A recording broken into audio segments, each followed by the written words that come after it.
La question qu'on se pose maintenant, c'est est-ce que les cycles vont encore se transiger comme les précédents, là, avec des montées paraboliques et des corrections brutales? C'est une question qu'il faut vraiment se poser et qu'on n'a pas vraiment la réponse à 100%, mais on a des indices. Pourquoi on n'a pas la réponse à 100%? Parce que on n'a jamais eu les institutions officiellement dans le marché des crypto-monnaies, et là, c'est vrai, là. Quand on voit les JP Morgan, les Wells Fargo, certains petits pays, des plus grandes entreprises qui mettent du Bitcoin sur leur bilan comptable, mais là, c'est vrai, là. Les institutions sont là et sont pas prêts d'arrêter d'acheter du Bitcoin et certaines autres crypto-monnaies. D'ailleurs, si vous pensez que c'est que Bitcoin qui intéresse les institutions, ben vous vous trompez, comme j'en parlais dans la dernière vidéo que vous voyez juste ici. Les institutions vont être intéressées à d'autres ETF comme Ethereum, comme on voit la plus grande banque de Singapour qui a acheté pour 650 millions de dollars d'Ethereum. Et ça, ce n'est que le début. On va voir bientôt, quand il va y avoir d'autres ETF, du Chainlink, du Solana, du XRP, peut-être certaines crypto-monnaies d'intelligence artificielle sur le bilan des banques. Et ça, ce n'est qu'une question de temps. C'est ma prédiction que je vous fais à l'instant. Et d'ailleurs, je vous parlais de ça dans ma vidéo de 2018 que vous voyez ici sur les crypto-monnaies, que ça s'en venait. Donc, ça fait un bout que j'estime que ça s'en vient. Et là, on est maintenant au moment opportun.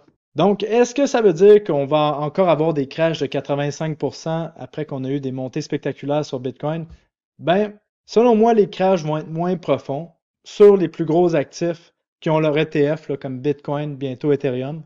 Donc, on parle peut-être de montée parabolique, mais après ça, de correction de 50%, peut-être plus de 85%. Et on se rappelle qu'il y a une énorme différence entre 50% et 85%, parce que si vous avez une correction de 50% dans votre portfolio, ben, ça prend un x2 pour récupérer de cette correction-là. Par contre, si vous avez une correction de 80% d'un actif, ça vous prend un x5 pour récupérer votre mise initiale. Donc, petite nuance à comprendre. Et là, plusieurs personnes pensent que les institutions, c'est des génies. Mais moi, je vous dis qu'ils sont aussi idiots qu'un investisseur moyen. C'est juste qu'ils ont plus d'argent. Donc, je pense pas vraiment que la plupart des crypto-monnaies vont se transiger différemment pour les 5 prochaines années. Surtout les petites cryptos, ça reste encore un monde de petits investisseurs. La différence, dans le rapport mensuel de septembre 2023 sur Crypto Recherche, qu'on peut aller chercher juste ici, septembre 2023, à la page 22, je vous expliquais que c'est pas parce que les institutions sont là, qui sont nécessairement plus intelligentes que vous et moi. Comme ça, on regarde ici le moment où est-ce que les CEO, donc les présidents d'entreprise, sont les plus confiants envers le marché et le moins confiants envers le marché, ben, c'était exactement l'opposé de ce. Comme vous voyez ici, les CEO d'entreprise étaient le moins confiants en 2022, donc c'était le bas du marché, en 2020, au bas du COVID, en 2009, au bas du crash de la bulle de l'immobilier, des subprimes, et au bas du crash de la bulle Internet, il était aussi le moins confiant. Donc, on ne peut pas vraiment se fier aux CEO d'entreprise. Maintenant, qu'est-ce qu'il y en est des gérants d'actifs, les gestionnaires d'actifs que vous connaissez si bien, qui aiment ça vous vendre des beaux fonds? Bien, comme on voit la photo de Sven Henrich nous montrait, c'est qu'en général, ils font toujours l'inverse de ce qui devrait être fait.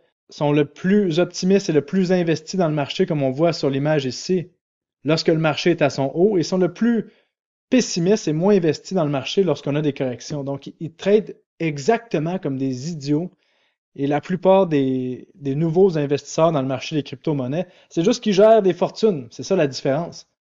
Et c'est pour ça que la plupart des gens sont jamais capables de battre le S&P 500. Et la plupart des fonds sont jamais capables de vraiment battre le S&P 500, qui est le regroupement des 500 plus grandes entreprises ici aux États-Unis. Pourquoi? Ben parce que sont de mauvais investisseurs, tout simplement, mais ils gèrent des plus gros fonds et ces mêmes gestionnaires d'actifs se trompent toujours sur des prédictions d'inflation, de taux d'intérêt. Et ils vont pas arrêter de se tromper parce que là, on parle de crypto-monnaie.